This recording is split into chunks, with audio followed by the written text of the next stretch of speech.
Hello, everyone. We are a woodwind quintet called Connect 5, and we are so happy to be with you in your classroom today.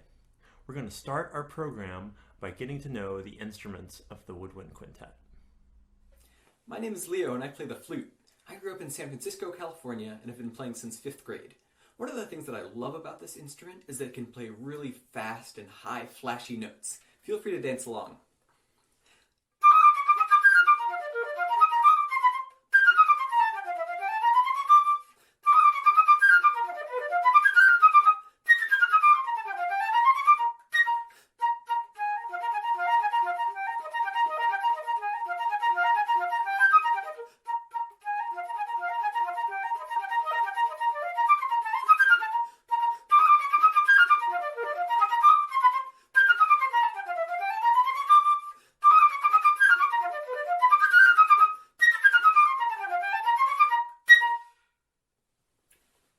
Hello, my name is Chen, and I'm from Taiwan. I play the bassoon. So I have been playing this instrument since 3rd grade. One of the reasons I really like this instrument is that we can play very low notes.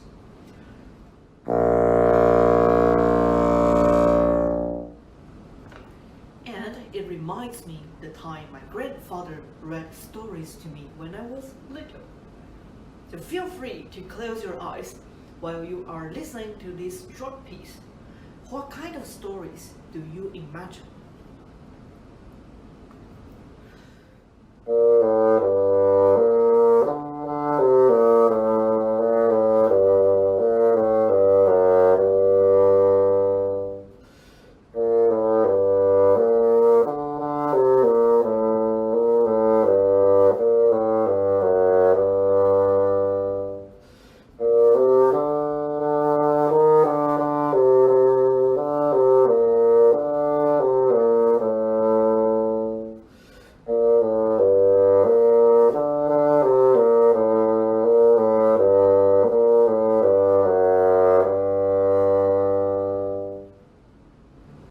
Hi, my name is Will, and I play the French horn. The French horn is the only member of the woodwind quintet that is in the brass family, meaning instead of wood and reeds to make sound, I use my lips and my mouthpiece. Now, one of my favorite things about the French horn is its ability to represent characters in music that can be both heroic and adventurous.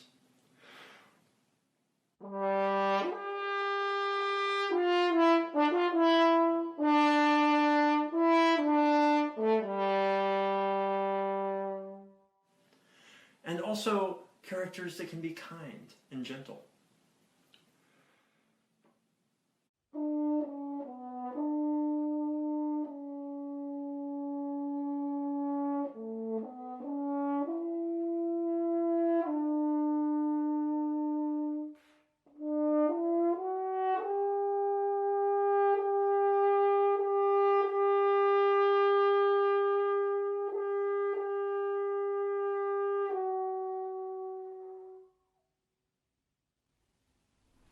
Hi everyone, my name is Yasmina. I come from Switzerland and I live in Brooklyn. And I play the clarinet. The clarinet can play very joyful music.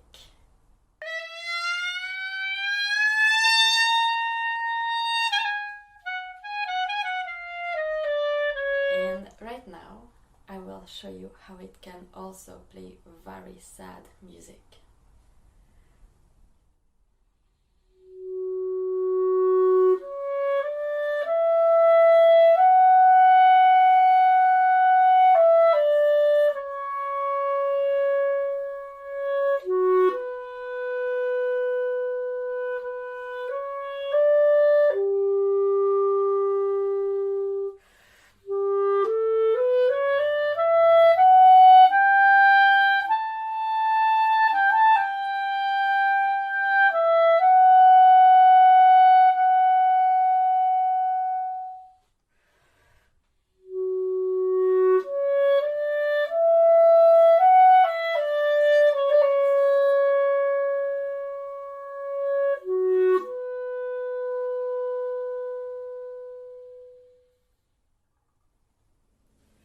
everyone, my name is Tamara, and I grew up outside of Chicago, Illinois, and I play the oboe. One of the reasons I love playing the oboe is its ability to play long, singing, and beautiful lines, just like this one.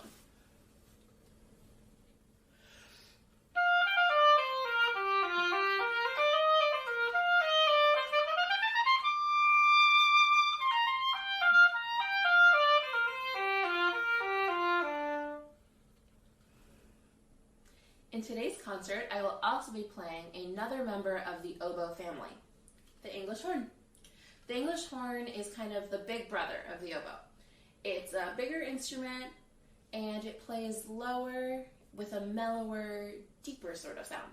It sounds like this.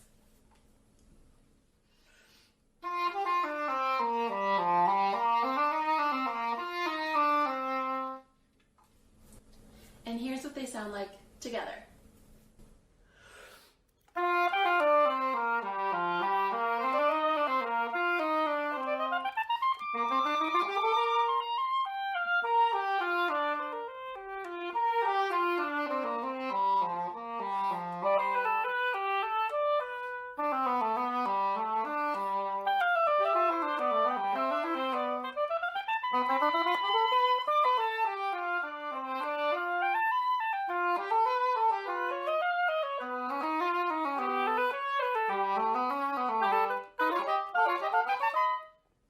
The first piece we're going to play is a whole bunch of pieces mashed up together. They all have one thing in common. What do you think it is?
Did you recognize one or more of the songs?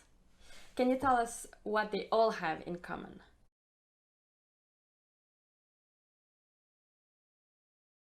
They're all music from Disney movies. That's right. I love how music in movies always helps us to tell the stories in a more dramatic and effective way. I agree. Let's take away the music for 1 second and focus on the story. What are some must-have elements of a story that make it exciting? It has to have lots of surprises. I especially love it when stories have lots of drama. There have to be lots of interesting and different characters. In the same way that storytellers use certain elements to make a story exciting, composers, the people who write music, use specific musical elements to tell exciting stories through music. Today, we're going to focus on 2 elements that composers use to make their music exciting. Tempo, how fast or slow the music is, and dynamics, how loud or soft. Amazing. Let's see how all of these elements come to life. Next, we're going to hear a piece by composer Carl Nielsen. He wrote this music based on 5 friends who were all in a woodwind quintet together, just like us. While Yenchen and Yasmina play this section, we want you to imagine what kind of story the composer might be telling through the music. Who might the characters be in this story? Think about how the composer uses tempo to bring out the different types of characters. For example, if the tempo of the music sounds slow, what kind of character could that represent? Or if instead the tempo sounds fast, what different type of character might that be?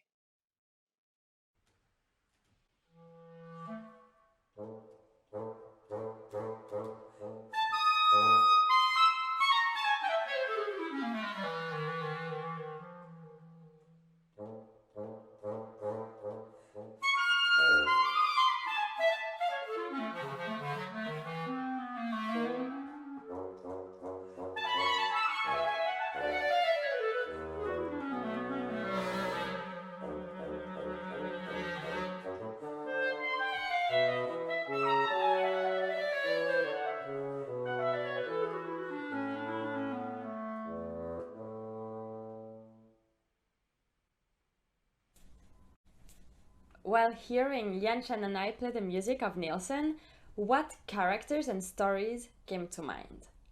And what in the music made you think or feel this way?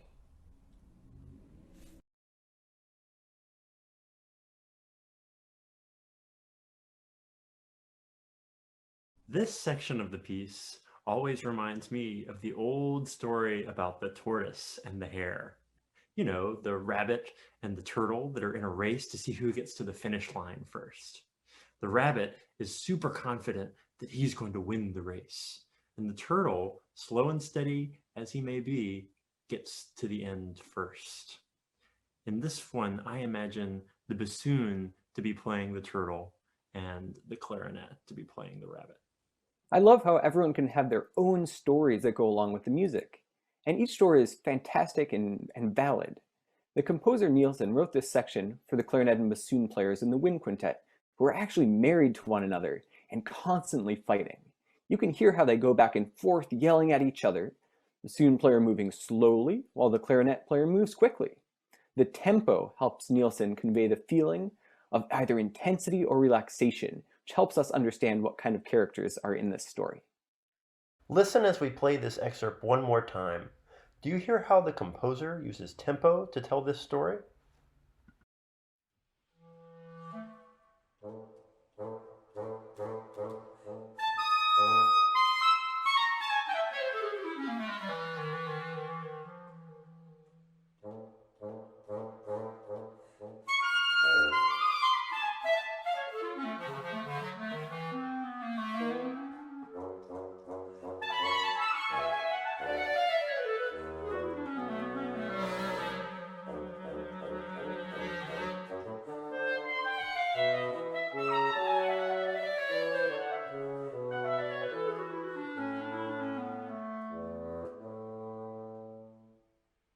For our next listening activity, we would like to ask you to close your eyes and listen closely to the music we are about to play.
right, what adjectives would you use to describe the piece we just performed?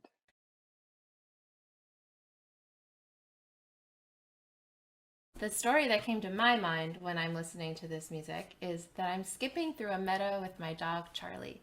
The sun is out, the sky is blue, there's not a single cloud in the sky. And we're skipping and merrily frolicking along when all of a sudden we hear a rustle. And then bam, something jumps out of the bushes.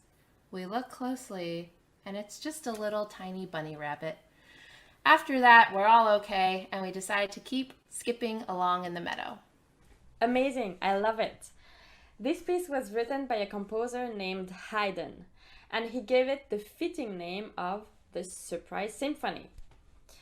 So, what did Haydn do to create the element of surprise? The music starts super softly, and then it gets super loud with a bam. In music, we call these shifts from soft to loud dynamics. Exactly. So we have this very simple and quiet melody, which is then interrupted by a loud bang. So we go from a very soft dynamic to a very loud dynamic quickly, which is very exciting and surprising. We use dynamics in our own speech every day. Let's try an experiment using a sentence.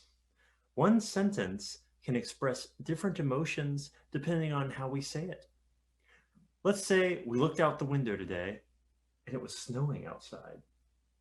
We might react very differently. It is snowing outside! Ugh, it's snowing outside. Now, on the count of 3, can we all say, "It's snowing outside," in our most excited voice together? 1, 2, 3. It's snowing outside!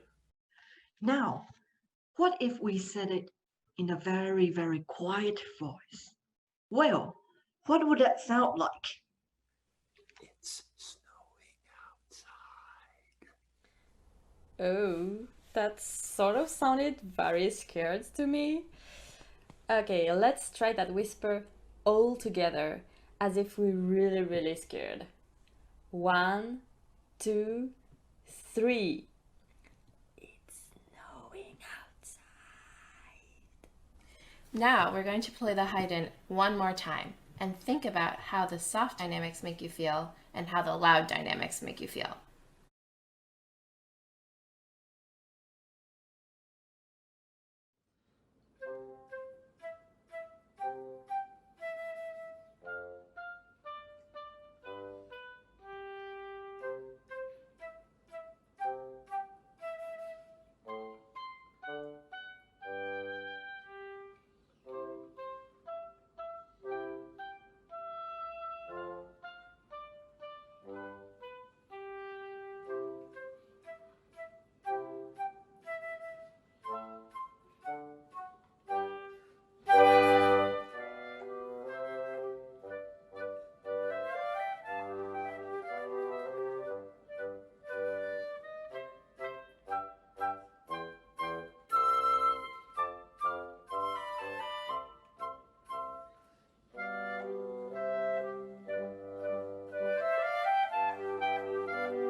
After hearing it again, how did the loud surprise make you feel? Excited, but at the same time, a little nervous. How about the soft part? Calm and cheerful, like taking a walk in the park or frolicking through a meadow. So, after carefully listening and examining Haydn's Surprise Symphony, we can see how he created the element of surprise, something unexpected and dramatic, by having these two sets of extreme dynamics in his music. For our final piece, we are going to play another selection from Carl Nielsen's Wind Quintet, Opus 43. This time, all 5 friends of the Wind Quintet will be playing. It is the very dramatic opening of the third and final movement of the entire piece. While we play this section, think about how Nielsen is using dynamics and tempo to tell the story of these 5 friends in the Wind Quintet. Think about what is happening in the story and how each character is reacting.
What kind of stories came to mind while listening to this? Well, I imagined that Tamara on the English horn was telling the rest of the group a story, and we were reacting to what she had to say, but not always believing it. So she might have to say it again a little bit louder using a higher dynamic level, and we would respond softer, as if in disbelief. She might also use some faster note values, a faster tempo, as if in agitation, and we would respond more slowly at a slower tempo. I really love how creative and imaginative that is, Leo. We hope you enjoyed your time with us today, learning a little about how composers can use their music to tell stories. We'll go playing the last part of Carl Nielsen's Wind Quintet, where his 5 friends put aside their differences and come together in harmony.